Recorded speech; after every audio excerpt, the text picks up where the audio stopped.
Rated E for everyone. Sega.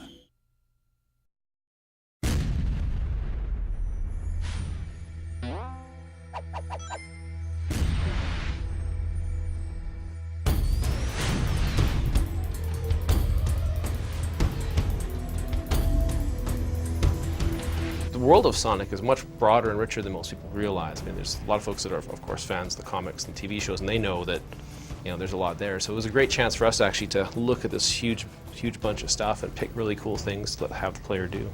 You start out with a vision phase, and that's just getting stuff down on paper, broad stroke, what are we making? It's just like this big pile of blue sky craziness, and then your game starts to coalesce into something that's actually realistic and achievable. Then you enter into a design phase. You start establishing art direction. So what's the game going to look like? What are characters going to look like? You're establishing design direction. Then you enter the prototyping phase, and that's where you actually dig into some of the gameplay aspects and some of the harder technical questions. Then you enter the production phase. So it's about modeling all the characters, animating them, making all the levels, putting all the combat in. After that is the finaling phase, where you're doing polish and bug fixing. Story-wise, we wanted to get into all the characters. We wanted to introduce them one by one. We wanted you to see Green Hills and Mystic Ruins and Blue Ridge, which I guess has never been seen in a game before. We wanted you to fight robots and animals and robot animals.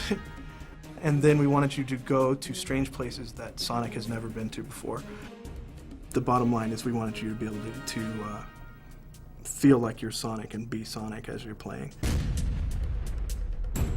When considering the visual direction of this new Sonic RPG, we wanted to harken back to a traditional Sonic, a nice flat cartoony look. We wanted to make sure we used very saturated, very vibrant colors in order to have a fun, playful look to the game.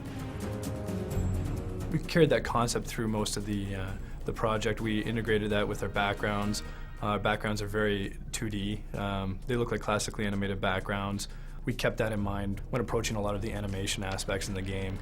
We kept a very snappy feel to it, a very sharp and fun and energetic look to the animation as well.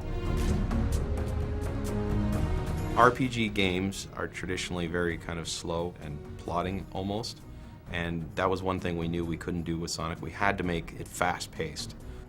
It was very important to us that we pay respect to the types of dynamic movement that he and his friends are known for doing, the flying, the jumping, the running, the loops, and then actually be able to spin them and put them in ways that haven't really been done before, i.e. more advanced and complex combat movements, so they're very choreographed and acrobatic, and using those abilities in ways that players haven't really been able to do it before.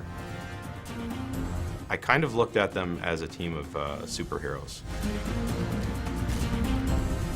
At BioWare we have great people, so I'm always really proud of their efforts and just how hardworking they are. They're passionate, they're smart, they're creative, and it's really an honor for us to work with them. And I think I'm just so proud of the hard work they put into Sonic and to make it a great game. Their passion it just shines through every time you pick the game up.